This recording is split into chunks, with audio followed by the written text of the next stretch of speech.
With Black Ops 6 Zombies releasing in a few months and with the Black Ops 6 beta coming out in a few weeks, I figured that now would be a great time to look back at Call of Duty Zombies Treyarch maps and look over to see which maps were underrated and didn't get as much praise as they should have. Obviously it's one map per game and we're not going to be going over the non-Treyarchs as I just don't have enough experience with them. However, to make up with it, we will be looking at the remasters separately and splitting Chaos and Aether into two. With that being said, let's get into it. Verrückt in World at War being the most underrated was kind of a no-brainer, purely because it doesn't get talked about as much as the others. I mean, think about it. You have Nacht, which is the iconic original, you have Shino Numa that people go for high round attempts and world records are constantly broken on, and you have Der Riese, which is the fan favourite. That automatically makes Verrückt the most underrated by default. But do I think it deserves more praise? Well, absolutely. I mean, it innovated almost as much as Nacht did, if not more so,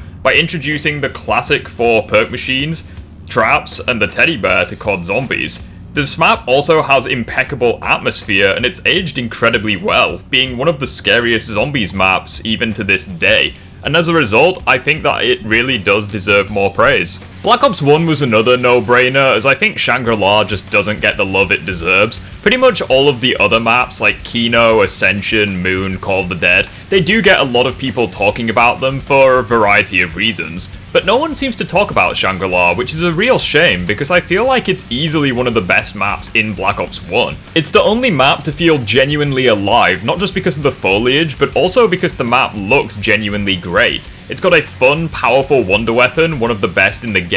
In my opinion at least, it's got the best Easter egg, it's got a great layout, and it's a really fun, challenging high round. I mean, you guys know me, I think Black Ops 1 Zombies is very boring and very overrated, so having a map that looks gorgeous and genuinely challenges me whilst not feeling bullshit automatically makes it one of my favorites, and I think that it's very underrated and doesn't get the love it deserves. For the Resurrection maps, Der Riese is the only one I can consider underrated, purely because it's the only one I would consider worth playing. The other 3 are kind of improvements over the originals, but they also detract from them in a lot of ways, whereas Der Riese literally improves upon the original.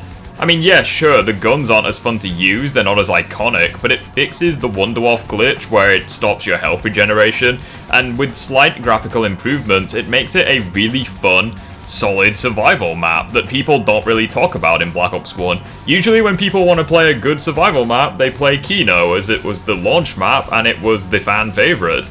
No one really talks about this one. Die Rise is easily the most underrated Black Ops 2 map and it's not even close. I mean, think about it. You have Buried, Mob of the Dead, Origins, even Town Survival where they get a shit ton of love. You have the other 4 maps in the game where they kinda get the hate that they deserve, or not necessarily hate, but at the very least they're properly rated. Die Rise is kind of like Shangri-La for me, where I feel like just not enough people played it. The map looks genuinely gorgeous, especially the rooftop sections, some of the best looking locations in the entire game. It was the first map to have genuinely strong wall weapons, which became a trend in Black Ops 3 as well as the later maps in BO2, and it also had the Sliquifier, which was a fun, very powerful wonder weapon that made high rounds very viable. However, it wasn't like the Thunder Gun where you could just point and click and everything would die. No, you had to be careful using it, otherwise you could potentially fuck yourself over with it, kinda like the Baby Gun. I think Die Rise is one of the best maps in BO2 for high rounds as a result, because it's easy, it's fun, and it's challenging, whilst never feeling overly punishing or overly casual either. Revelations was a very easy choice for Black Ops 3. 4 of the maps in this game get a shit ton of praise, and Zetsubo no Shima is another map that is very underrated, but at the same time, a lot of people talk about it and kind of acknowledge that it was a really good map, it just didn't get the love it deserved on launch. Revelations, on the other hand, is a map that I don't see anyone talking about, and I'm really not sure why. This map for me felt like the perfect balance between a heavy quest-focused map and a casual experience, whilst also bringing a lot of new things to the table. This map was drop-dead gorgeous, seriously, one of the best maps in the entire game, and this may be a recurring theme, maybe I just really like good-looking zombies maps, but it needs to be said. It's a very casual map. You have 2 insanely powerful wonder weapons, in addition to the Ragnaroks, the shield, all the rest of it, but at the same time you also have very threatening boss zombies like the Margwa and the Panzer, which was never seen before, and as a result, I think this was a very good love letter to not just Black Ops 3, but also COD Zombies as a whole, and as far as the Treyarch maps go, this is the one that feels the closest to a custom map. It doesn't feel perfect by any means, the boss fight and the Easter egg do suffer. However, I think this map is genuinely great and doesn't get nearly the amount of love that I think it deserves. For Zombies Chronicles, I think Ascension is probably the most underrated, mainly because it fixes a lot of the flaws that the original map has, but no one seems to talk about it. The monkeys are far more manageable now, you have much more powerful weapons, double Pack-a-Punch, and obviously you have Gobblegums which can also mitigate it. The map has gone from a black and white, desaturated mess to, honestly, one of the best looking maps in the entire DLC. I think this looks really good. When you turn on the power, even before it doesn't look nearly as bad as it did in BO1. It's also just a very fun, casual map. There's a lot of good training spots on this map. You have the Gersh devices, which are always a fun time to use, and it's one of my go-to maps to play when I'm bored in Black Ops 3. Again, I just don't think it gets the love it deserves. I think Ancient Evil is easily the most underrated Chaos map, purely because people just didn't give Black Ops 4 a huge chance. The game on launch was mostly met with negative response, despite how, positively it did in terms of revenue and stuff, and I think people didn't give the DLC season a chance, and as a result, most people haven't even played Ancient Evil, which I think is a real shame, because if you give this map a chance, it is genuinely up there with some of the best maps we have ever seen in Zombies. You have a very fun Easter egg, easily the best that the Chaos story had to offer, as well as, in my personal opinion, the most cinematic boss fight. Not saying it's the best, but it was the most visually beautiful. You also had the best set of wonder weapons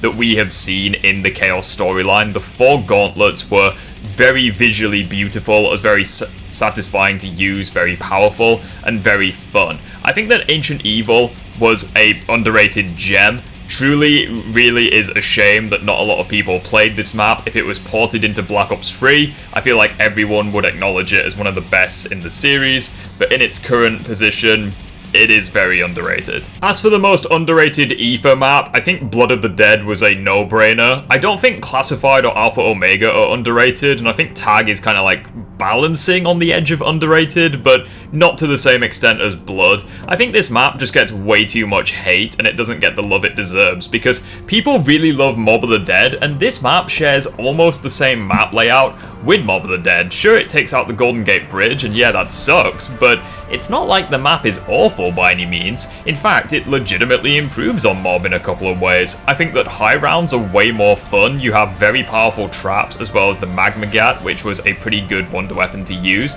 It also had a very fun boss fight with Brutus, even if the Easter egg was shit. Seriously, the Easter egg in this map wasn't good at all, and I can totally acknowledge that.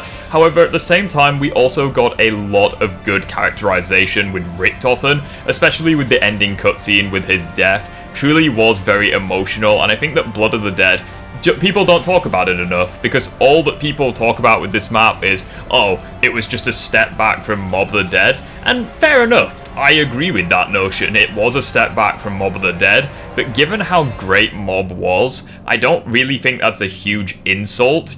Blood is still a really good map if you give it the chance, but most people don't give it the chance, unfortunately. For Cold War, it was a pretty obvious choice. I think Forsaken is pretty underrated, purely because, well, I don't think any of the other maps in the game were underrated, but this map is kind of regarded as one of the worst that the game has to offer, and I don't really understand why. The Chrysalax is a very fun wonder weapon, and not only is it very powerful and very unique, but again, it's just great to use against the bosses because of the ragdolls. Never fails to amuse me. The Easter egg is also not too bad on this map, and I think the Forsaken boss fight is genuinely awesome. It's one of my favorite boss fights in the game.